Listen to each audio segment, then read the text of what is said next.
নেইমারকে নিয়ে নতুন শঙ্কায় ব্রাজিল দল। বিস্তারিত জানতে পুরো ভিডিওটি দেখুন। ব্রাজিল জাতীয় দলের তারকা ফরোয়ার্ড নেইমারের মাঠে ফেরার অপেক্ষা আরও দীর্ঘ হতে পারে বলে ইঙ্গিত মিলেছে। বিশ্বকাপের প্রথম ম্যাচের আগে কোচ কার্লো আনচেলত্তি আশা প্রকাশ করেছিলেন যে তিনি দ্রুত অনুশীলনে ফিরবেন।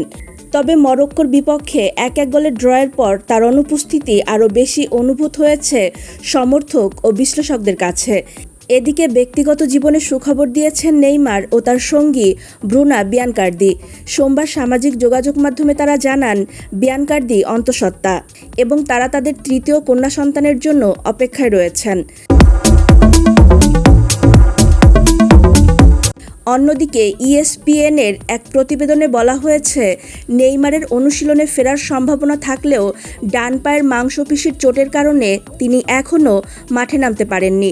নতুন করে পরীক্ষা নিরীক্ষা করা হলেও তার ফলাফল তাৎক্ষণিকভাবে প্রকাশ করেনি ব্রাজিলিয়ান ফুটবল কনফেডারেশন। চতুর্থ বিশ্বকাপ খেলার স্বপ্ন নিয়ে জাতীয় দলের সঙ্গে থাকলেও 17 মে সান্তোসের হয়ে খেলার সময় পাওয়া চোট এখনও তাকে মাঠের বাইরে রেখেছে। আগামী 20 জুন হাইতির বিপক্ষে ব্রাজিলের দ্বিতীয় ম্যাচ। এই ম্যাচের আগে তার পুরোপুরি অনুশীলনে ফেরার আশা থাকলেও তা এখন অনিশ্চিত হয়ে পড়েছে। তবে ব্রাজিলের সংবাদ মাধ্যমের দাবি, দলের মেডিকেল স্টাফরা বিশ্বাস করেন যে নকআউট পর্বের আগে নেইমার পুরোপুরি সুস্থ হয়ে উঠতে পারবেন।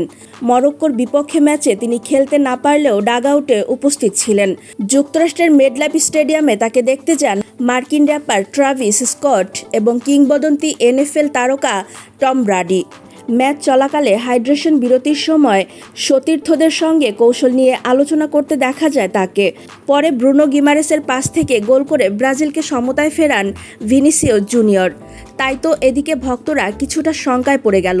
হাইতির বিপক্ষে যদি নেইমারকে না পায় তাহলে তো এখনও বিশ্বকাপের আমেজ শুরুই হয়নি সেলেসাওদের জন্য। দর্শক, আপনার কাছে কি মনে হয়, ব্রাজিল জিতবে নাকি হাইতি জিতবে? জানাতে পারেন আমাদের কমেন্ট বক্সে।